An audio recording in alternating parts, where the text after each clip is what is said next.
જય સ્વામિનારાયણ વિદ્યાર્થી મિત્રો, આજે આપણે ભણવાના છીએ ધોરણ 9 ગણિત અને એ પ્રેક્ટિસ વર્કમાંથી સ્વાધ્યાય 1.1 શરૂ કરીએ.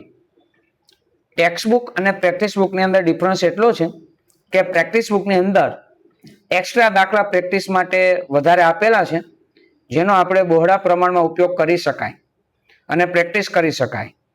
તો આપણે ધોરણ 9 નું ગણિત એ પ્રેક્ટિસ વર્કમાંથી અભ્યાસ કરવાના છીએ. તો ચાલો સ્ટાર્ટ કરીએ. સ્વાધ્યાય 1 સંખ્યા પદ્ધતિ.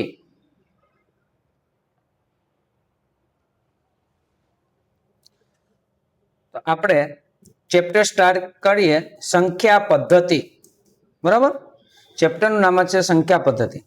તો કઈ સંખ્યા વિશે આ ચેપ્ટરમાં અભ્યાસ કરવાનો છે એ ખાસ આપણે સમજી લઈએ. એક એન, કેપિટલ એન, જેને પ્રાકૃતિક સંખ્યા તરીકે ઓળખવામાં આવે છે. પ્રાકૃતિક સંખ્યાઓ. આ પ્રાકૃતિક સંખ્યા એટલે કઈ સંખ્યા? તો અહીં લખું છું 1, 2, 3 અને અનંત સુધી જશે. નેચરલ નંબર ટૂંકમાં, એટલે પ્રાકૃતિક સંખ્યાઓ કહેવાય. આ બધી સંખ્યા પ્રાકૃતિક છે. ત્યાર પછી નંબર 2 ઉપર W બરાબર પૂર્ણ સંખ્યાઓ. પૂર્ણ સંખ્યાની શરૂઆત 0 થી થાય. 0 પછી 1, 2, 3 આ બધી પૂર્ણ સંખ્યાને પણ W તરીકે ઓળખાય છે.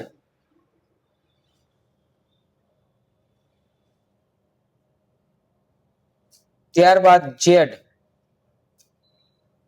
Z એટલે પૂર્ણાંક સંખ્યાઓ. Z એટલે પૂર્ણાંક સંખ્યાઓ.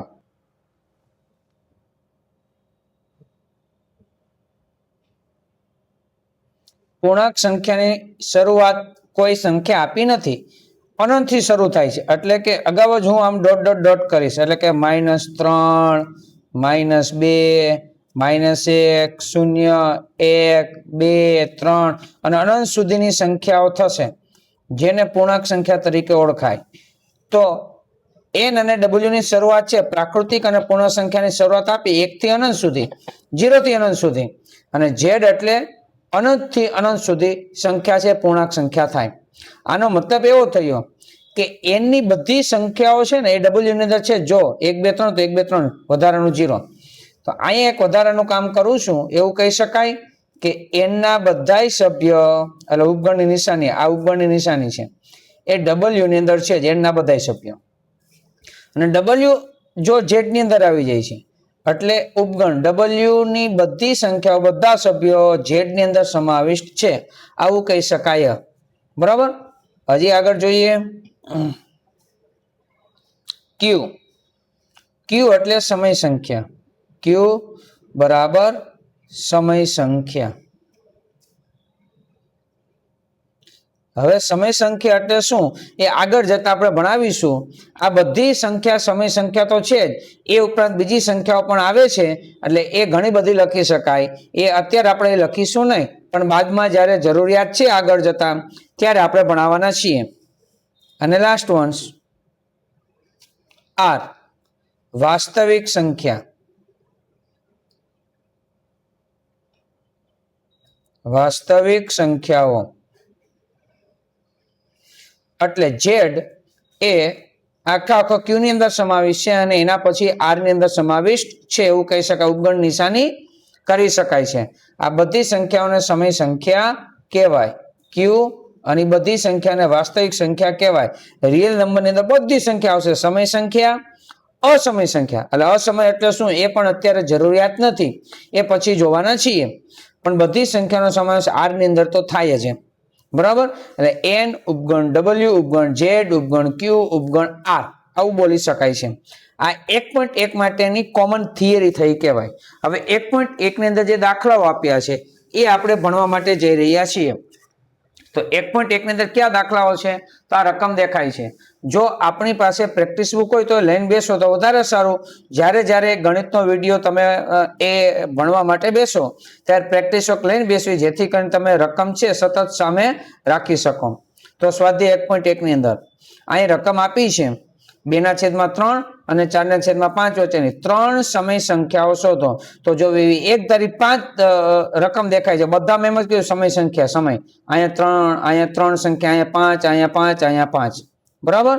તો એ દાખલાની શરૂઆત આપણે કરીએ.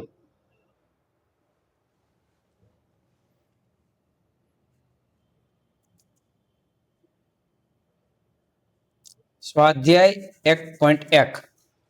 બરાબર? ચલો પેલી રકમ છે, તમને કીધું છે 2/3 અને 4/5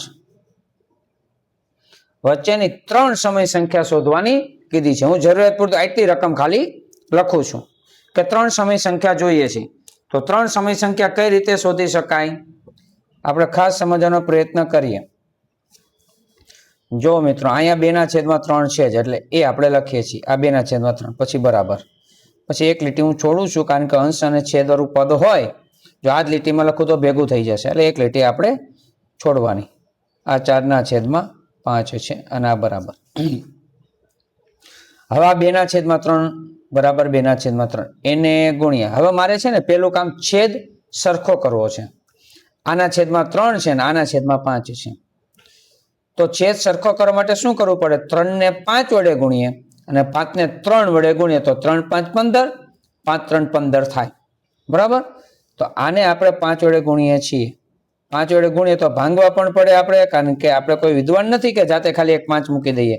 પણ જો આ 5 5 ઉડાડો હોય એનું આવી જાય ને તો રકમ ઓરિજિનલ જ છે, ફક્ત દાખલો કરવા માટે સ્વરૂપ બદલાવેલું છે. એ જ રીતે અહીંયા 4/5 છે, તો એને 3 વડે ગુણીએ અને ભાંગીએ 3/3, એટલે 5 3 15 થઈ ગયું. એટલે 3 વડે ગુણવાના ભાંગવા, ટૂંકમાં ક્રોસ. આના વડે ગુણો 5 વડે અને 5 ને 3 વડે ગુણ્યા.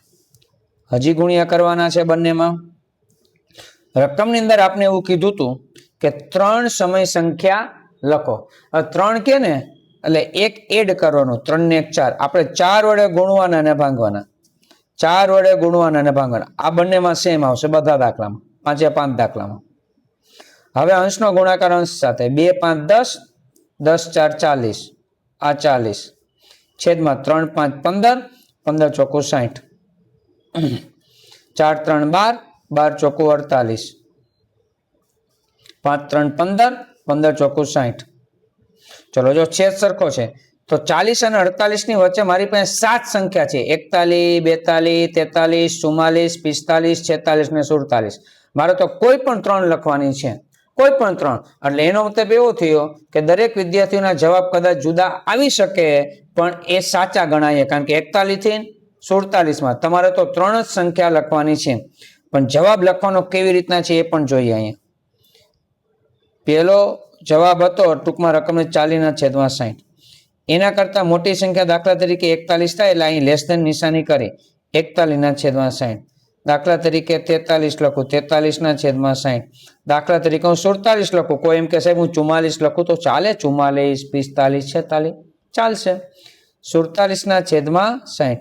મારે 3 કીધે 3 થઈ ગઈ, અને છેલ્લી રકમ પાછી રકમમાંથી 48/60. પહેલી છેલ્લી લખી, વચ્ચે 3 સંખ્યા આવી. તો દાખલો સમજાઈ ગયો તો કોમેન્ટ્સની અંદર યસ એવું લખજો કે સાહેબ દાખલો સમજાઈ ગયો છે. અને જો કઈ ક્વેરી હોય તો કોમેન્ટ્સની અંદર જ મને પ્રશ્ન પૂછી શકો છો. તમને કોમેન્ટ્સમાં જ હું તમને જવાબ આપીશ. બરાબર? ચલો દાખલા નંબર 2.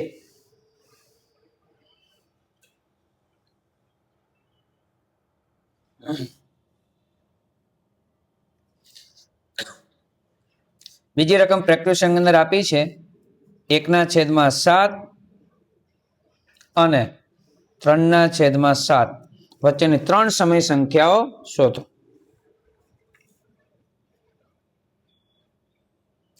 1/7 અને 3/7. આ 1/7 છે જ, આ 3/7 છે જ, ગુણ્યા બંનેનો છેદ સરખો કરવાનો છે. તો અહીંયા છેદ સરખો છે જ, કરવાનું નથી, છેદ. તો અહીંયા જે આ સ્ટેપ કર્યું હતું 3 ને 5 વડે 5 ને 3 વડે ગુણ્યા, તો એ સ્ટેપ અહીંયા આવશે નહીં. હવે 3 સમય સંખ્યા લખવી છે, રકમ એવું કીધું છે 3 કે કેટલા વડે ગુણવાના મિત્રો? કોમેન્ટ્સની અંદર જણાવો જે વિદ્યાર્થી મિત્રોને. ઓકે, 4/4. મારે 3 એન્ટર કરવી હોય વચ્ચે સમય સંખ્યા, તો 4 વડે, 4 હોય તો 5, 5 હોય તો 6 વડે ગુણવાના અને ભાગવાના. બરાબર? ચલો, 4 એકુ 4, 7 4 28, 3 4 12 અને 7 4 28. 4 અને 12 વચ્ચેની સંખ્યા મારે જોઈ છે, 3 જ જોઈ છે, પણ મારી પાસે 5 6 7 8 9 10 11 7 સંખ્યા છે. કોઈ પણ 3 લખી શકાય, પણ પહેલી અને છેલ્લી સંખ્યા આ આપણે લખીએ 4/28. એના કરતા મોટી, દાખલા તરીકે 5, 6 લખું તો છૂટ છે, હું 7 લખું, 7/28. 9 લખો, 10 લખો, હું 11 લખું. તમે કોઈ પણ સંખ્યા 3 લખી શકશો. અને છેલ્લી સંખ્યા 12/28. 3 વચ્ચેના જવાબ છે ને પેલી છેલ્લી રકમ છે, તો 3 સમય સંખ્યા મળી ગઈ કહેવાય. બરાબર? આ દાખલો પણ સમજાઈ ગયો. કોમેન્ટની અંદર યસ લખવું. આગળ વધીએ છીએ. દાખલા નંબર 3. ત્રીજો દાખલો, એની રકમ છે 2/7 અને 2/5 વચ્ચેની 5 સમય સંખ્યાઓ શોધો. ચલો, આ બે રકમ છે, એ બે વચ્ચેની આપણે શોધવી છે. 2/7 છે, પછી અહીંયા આવશે 2/5 છે, આ 2/7.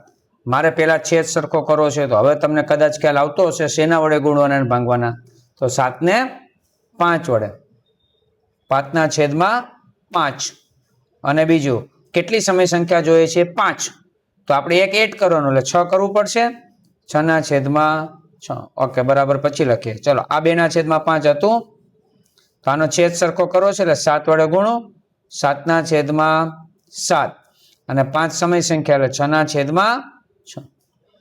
2 5 10, 10 6 60, છેદમાં 7 5 35, 35 6 210, 2 7 14, 14 6 84, છેદમાં અહીં 210 જ, છેદ તો સરખો 210 જ આવશે. આ 210. હવે 60 અને 84 ની વચ્ચે તમારી પાસે 23 સંખ્યાઓ છે. તમારે તો કોઈ પણ 5 લખવાની છે. તો આની ઉપરથી મારે કેવું છે, એક વસ્તુ ધ્યાન રાખજો કે તમે જે જવાબ લખ્યો છે કદાચ પ્રેક્ટિસ વર્કમાં પાછળ એ નહીં હોય, પણ ચિંતા નથી કરવાની. એ દાખલો તમારો સાચો જ છે. બરાબર? એટલે અહીંયા તમારા કદાચ સ્કૂલ કે ટ્યુશન ટીચરે છે જુદી રીતે દાખલો કરાવેલો, એ જ જવાબ પણ માન્ય ગણાશે, આ જવાબ પણ માન્ય ગણાશે, બધા જવાબ સાચા ગણાશે. પહેલી સંખ્યા છે 60/210. કોઈ પણ સંખ્યા લઈ શકશો. દાખલા તરીકે મારે લેવી છે 63, બરાબર? મારે લેવી છે 61, મારે લેવી છે 65, જે લેવી એ છૂટ છે. છેદમાં 210, 67, છેદમાં 210, 71, છેદમાં 210, 73, છેદમાં 210. દાખલા તરીકે પછી લઈએ 79, છેદમાં 210. મારે 84, 60 અને 84 અંશ જોવાનો. એ બે વચ્ચેની સંખ્યા, છેદમાં તો 210 છે જ, 60 અને 84 ની વચ્ચે 5 સંખ્યા થઈ ગઈ. છેલ્લી સંખ્યા 84 છે. એટલે તમને થશે સાહેબ પ્રેક્ટિસ પ્રમાણે લાસ્ટમાં જવાબ છે નથી આવતા, પણ ચિંતા નથી કરવાની, એ જવાબ પણ સાચા છે, આ પણ સાચા છે. દાખલા નંબર 4.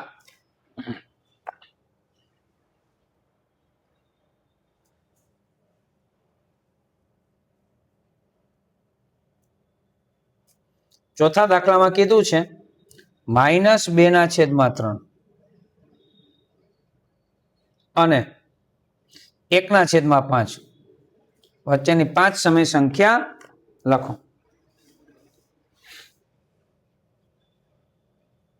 આ -2/3, આ 1/5. -2/3 છેદ સરખો કરવા માટે આનો છેદ 5/5 અને 5 સમય સંખ્યા કીધી છે એટલે 6/6 અહીંયા 1/5 આનો છેદ સરખો કરવા 3 વડે 3/3 5 સમય સંખ્યા કીધી છે એટલે 6/6 એક વધારે ચલો માઇનસ એટલે માઇનસ તો આવશે જ 2 5 10 10 6 60 3 5 15 15 6 90 3 1 3 3 6 18 5 3 15 15 6 90 -60 અને 18 વચ્ચે ઘણી બધી સંખ્યાઓ છે મારે તો 5 જ લખવાની છે માઇનસમાં પણ લખી શકું પ્લસમાં પણ લખી શકું છું ભૂલ ના પડે એટલે બધી સંખ્યા હું પ્લસ વાળી લખીશ બરાબર તો આ રીતે લખાશે પેલી વેલી સંખ્યા -60 છેદમાં 90 છે હવે પ્લસમાં લખો દાખલા તરીકે 1 છેદમાં 90 પછી લખીશ 3 છેદમાં 90 પછી લખી 5 છેદમાં 90 7 છેદમાં 90 11 છેદમાં 90 કોઈ પણ 18 સુધી લખી શકો છો કોઈ પ્રશ્ન નથી એકી લખો બેકી લખો આડાવડી લખો મજા આવે લખો બધા જવાબ સાચા 18 છેદમાં 90 વચ્ચે 5 સંખ્યા થઈ ગઈ ઓકે આ દાખલો તો હવે સમજાઈ જ ગયો હશે એવું માનું છું દાખલાની અંદર પાંચમો દાખલો છેલ્લો દાખલો રકમની અંદર એવું કીધું છે -3/4 અને -1/3 બંને માઇનસ આપ્યા અહીંયા એક જ માઇનસ અહીંયા બે માઇનસ અને એના વચ્ચેની 5 સમય સંખ્યા આપને કીધી છે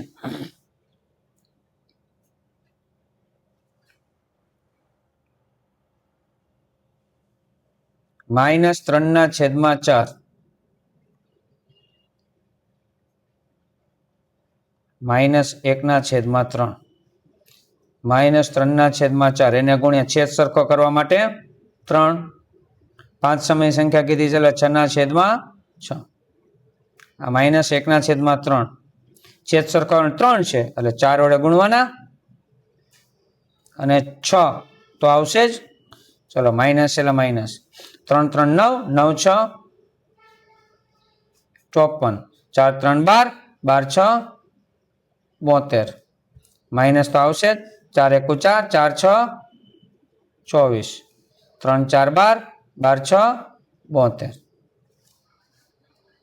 -54 અને -24 ની વચ્ચે લખવાની છે એટલે આમાં તો ફરજિયાત માઇનસ જ લખવી પડશે -54/72 હવે એના કરતા ઘટવાનું છે એટલે -54 પછી નીચે આવવાનું છે એટલે માઇનસ દાખલા તરીકે માની લો કે ભાઈ 47 લખીએ છેદમાં 72 પછી માઇનસ દાખલા તરીકે 43 લખું 72 -41 લખું છેદમાં 72 37 લખું છેદમાં 72 અને 31 લખું કોઈ પણ સંખ્યા લખી શકાય પણ માઇનસમાં લખવી પડશે માઇનસ અને છેલ્લી સંખ્યા -24/72 તો છે જ વચ્ચે 5 સંખ્યા થઈ ગઈ તો 5 દાખલા હતા આપણે 5 દાખલા સમજાઈ ગયા હશે હવે દાખલા નંબર 6 જેમાં 3 ખરા ખોટા છે એટલે એ હું તમને સમજાવી દઉં છું અહીં પ્રેક્ટિસ વર્ક છે એની રકમ આપી છે કે દરેક પૂર્ણ સંખ્યા પ્રાકૃતિક સંખ્યા છે હવે આપને ખબર હોય છે પૂર્ણ એટલે શું તો અહીં સામે સમજાવેલું છે એ પણ આપણે સામે રાખીએ છીએ બરાબર જો અહીં લખેલ છે તો જો આમ છે ને અહીંયા આને આ કહી શકાય n ને w કહી શકાય પણ w ને n કહી શકાય નહીં કારણ કે n ની અંદર 1 2 3 છે તો w માં 1 2 3 તો આવે જ છે પણ w માં 0 આવે છે એટલે 1 2 3 1 2 3 કહેવાય પણ 0 ને 1 2 3 માં નથી તો n ને w કહેવાય પણ w ને n નો કહેવાય એટલે આમ ઊંધું નહીં ચાલે આમ ચતો n ને w કહેવાય w ને z કહેવાય આ ચાલે છે અને આ ત્રણેયને છે r તો કહેવાય છે એટલે n ને w કહેવાય એને z કહેવાય જો z આવે છે ને 1 2 3 તો હવે આપણે અહીં રકમની અંદર શું છે એ જોઈએ દરેક પૂર્ણ સંખ્યા પૂર્ણ એટલે w એ પ્રાકૃતિક સંખ્યા છે એટલે n છે તો ઊંધું થયું ને w ને n કહેવાય નહીં તો પેલું વિધાન આવશે ખોટું દરેક પૂર્ણ સંખ્યા એ પૂર્ણાંક સંખ્યા છે પૂર્ણ એટલે w પૂર્ણાંક એટલે z આ તો ચતુર્થ થયું w ને z કહી શકાય છે આ વિધાન ખરું છે દરેક પૂર્ણ સંખ્યા એ સમય સંખ્યા છે તો પૂર્ણ એટલે W અને સમય એટલે Q. તો ચતુર્થ થયું આ W ને Q પણ કહી શકાય છે. આ વિધાન પણ ખરું છે. તો આ વિડીયોની અંદર અહીં સુધી રાખીએ છીએ વિદ્યાર્થી મિત્રો. આપને વિડીયો ગમ્યો હોય તો લાઈક શેર સબસ્ક્રાઇબ કરજો. બીજા અન્ય વિદ્યાર્થી સુધી પણ વિડીયોને મોકલજો જેથી કરીને પ્રેક્ટિસ વર્ક એ ભણી શકે. ચલો નેક્સ્ટ વિડીયો સુધી બધા વિદ્યાર્થીઓને સખ્યા સરના જય સ્વામિનારાયણ.